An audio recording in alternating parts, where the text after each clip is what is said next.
Winning an NBA championship isn't easy. You gotta have talent, you gotta have chemistry, you gotta play team basketball, and then on top of all that, you gotta have luck. Like a whole lot of luck. And while a championship is a championship, and while nobody could ever take that trophy away, the truth is, some rings were harder to get than others. Ladies and gentlemen, I've examined every championship since 1990, and for this video, I've painstakingly added an asterisk next to all of them. Now, some of these asterisks were serious, while some others may sound like I'm a plain old hater. But hey, you decide, you be the judge. And without further ado, let's get started. In 1990, the Detroit Pistons won the championship. They gentlemen swept the Trail Blazers that year in the finals, but in the Eastern Conference Finals, they were pushed to a Game 7 by Michael Jordan and the Bulls. Unfortunately for Chicago, bad fortune swept over them for that rubber match. You see, Scottie Pippen had a severe migraine in Game 7 to the point where his vision was compromised.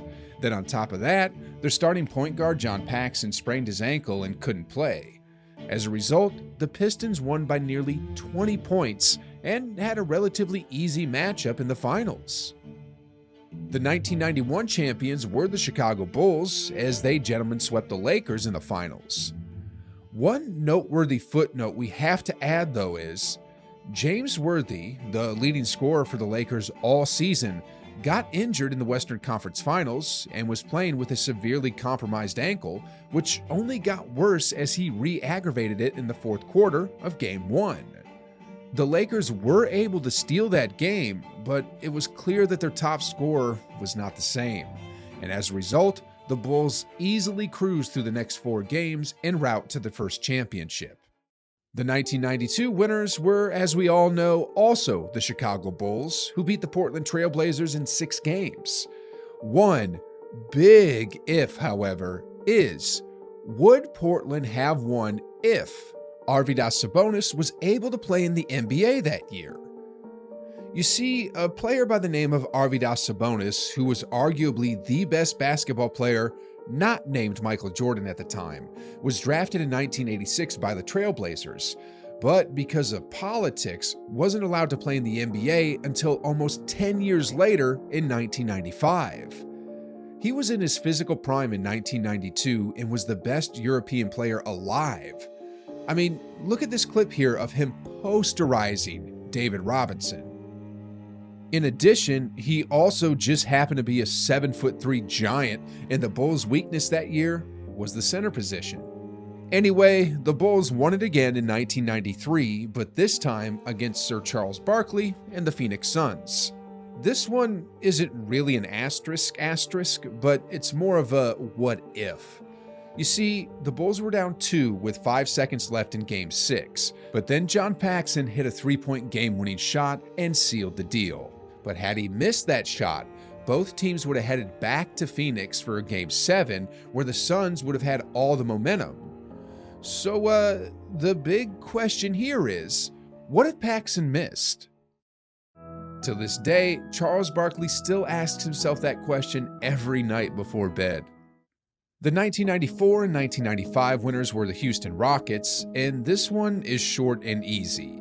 The asterisk here is that Michael Jordan went to play baseball, then was rusty in his first year back.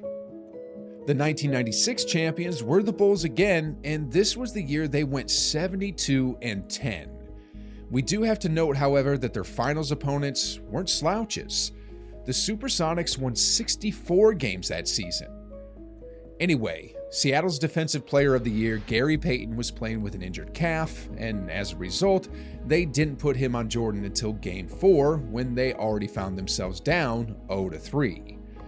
After they finally decided to put the glove onto his airness, however, they found success as Jordan's production dropped significantly, and as a result, they won 2 straight games.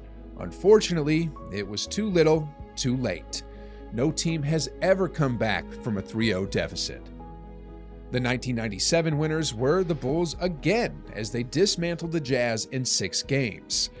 In the last and decisive Game 6, however, when the game was tied with 30 seconds left, Scottie Pippen clearly touched the rim, which should have counted as a goaltend.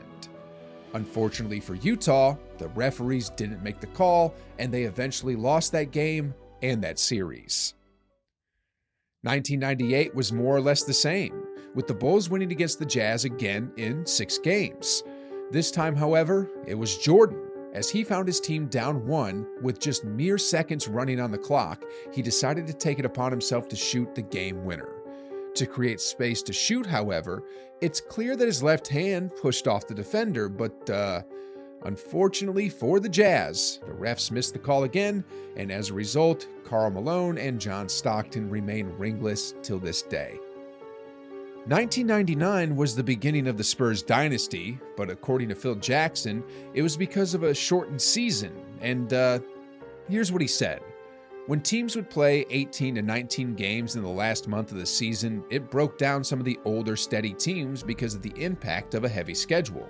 In addition, many players didn't think the season was going to happen at all, so they showed up way out of shape.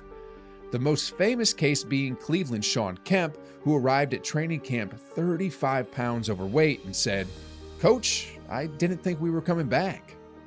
The year 2000 was the beginning of the Shaq and Kobe dynasty, and in the Eastern Conference Finals of that year, they were pushed to 7 games by the Portland Trail Blazers.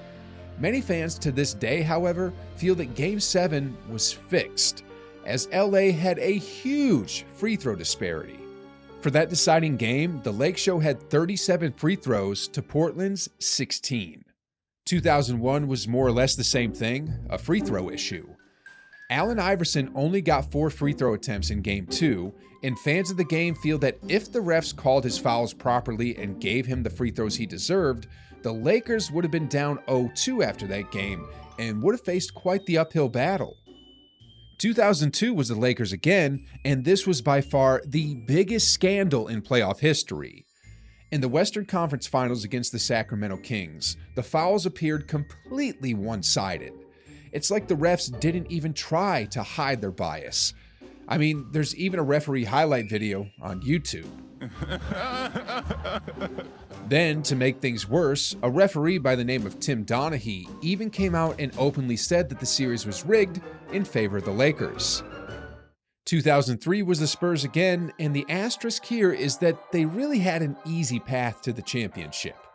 They played an 8th seed in the first round, a 5th seed in the second round, then in the Western Conference Finals, they played an exhausted 3rd-seeded Mavericks team that was beat up from the previous series, only to play a 49-win Nets team in the finals.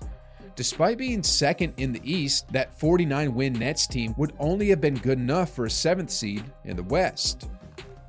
2004 was the Pistons beating the Lakers, and the asterisk here is that the Lake Show somehow thought it was a good idea to acquire a 40-year-old Karl Malone. In 2005, the Spurs struck again, but they were lucky that Kobe and Shaq had a fallout and that the Lakers imploded as a result. 2006 was Dwayne Wade's year with Miami, and the asterisk here is free throw disparity again. In Game 5, Wade had just as many free throws as the entire Mavericks team at 25. Then, in the closeout Game 6, the Mavericks had 23 free throws as a team, whereas Wade himself had 21. 2007 was the Spurs sweeping the Cavaliers, and the asterisk here is that the little space monster from Space Jam came and stole LeBron's talents. I mean, the King averaged 22 points while shooting 35.6% from the field.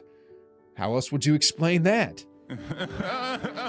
2008 was the Boston Celtics' victory over the Lakers, and the asterisk here is that LA's double-double machine, Andrew Bynum, had knee surgery, so he couldn't play. 2009 was the Lakers' championship, and the asterisk here is that Kevin Garnett was injured. 2010 was the Lakers' repeat year, and although many would argue that it was because Kendrick Perkins got injured, it's hard for me to believe that this is the man who would have made a difference. On another note, the whole world missed out on a potential LeBron and Kobe finals. 2011 was the Dallas Mavericks, and again, the asterisk here is that the little space monsters came and stole LeBron's talents. I mean, 17.8 points is what he averaged in that series. If you asked LeBron, though, what the asterisk was for that year, he'd blame it on God. Yeah, I'm serious. Following that game, LeBron actually tweeted out, Anyway, in 2012 was when LeBron finally won his first title, and the asterisk here is that it was a shortened season. Again, this favors youth and health, and luckily for LeBron and the Heat, their big three were in their physical primes at the time.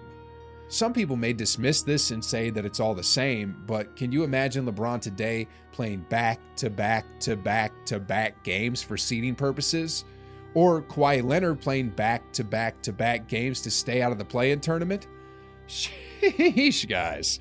But anyway, 2013 was the repeat year for the Miami Heat, and the asterisk here is that near the end of Game 6, everything that could have gone wrong for the Spurs went wrong, while everything that could have gone right for the Heat went right. With 28 seconds left, San Antonio literally had a 98.5% chance of clinching the championship, but somehow fumbled it. Also, the other asterisk is that the number one seed in the West at the time, the OKC Thunder, had lost Russell Westbrook in the first round after Patrick Beverley dove into his knee and tore his meniscus. The 2014 champs were the Spurs as they played the Heat again in the finals. The asterisk here is that the Spurs had a quote-unquote AC malfunction, with temperatures reaching 90 degrees Fahrenheit and thus causing LeBron to cramp up. The other asterisk is that Dwayne Wade regressed significantly, and he obviously wasn't the player he once was. 2015 was the start of the Warriors dynasty, and the asterisk here is that the Cleveland's second and third best players were out due to injury. Did you know that LeBron had to play so hard to make up for that deficit in talent that he actually required IV treatments? 2016 was when LeBron said, Cleveland, this is for you! The asterisk here is that Andrew Bogut, the Warriors starting center, was injured, and so was Steph Curry with his sprained MCL, which he suffered in the first round. 2017 was the Warriors again, and the asterisk here is that they literally entered a cheat code and assembled arguably the best team in NBA history by adding Durant. I don't know if you can call that an asterisk, but that's the only thing I got. 2018 was the Warriors again, and the asterisk here was that Chris Paul's injury in Game 5 after the Rockets took a commanding 3-2 lead, and the fact that the Rockets completely choked in Game 7. I mean, after taking an 11-point halftime lead, they went ahead and shot 1 for 21 from three-point range in the second half. 2019 was the Toronto Raptors, and the asterisk here was that the Warriors losing Durant and Klay in the finals. 2020 was the Lakers, and while some may argue that the bubble was the asterisk, the real asterisk is the fact that, by the numbers, this was the easiest path to a championship in 30 years. 2021 was the Bucks, and the asterisk here is that had Kyrie and Harden not got injured, or had Durant's shoe size been one size bigger, the Bucks would have never gotten past the second round. 2022 was the Warriors, and the asterisk here is that the Celtics didn't know how to dribble left.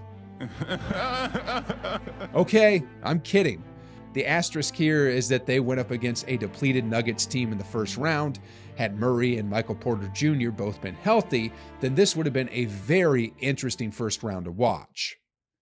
2023 was the Nuggets, and the asterisk here is that if Tatum didn't injure his ankle in that first play against Miami in Game 7 of the Eastern Conference Finals, it would have arguably been a Celtics-Nuggets Finals, and the Celtics, with their size and length, would have been a nightmare of a matchup for Denver. But wait, the Celtics still wouldn't have been able to drive left, so who am I kidding?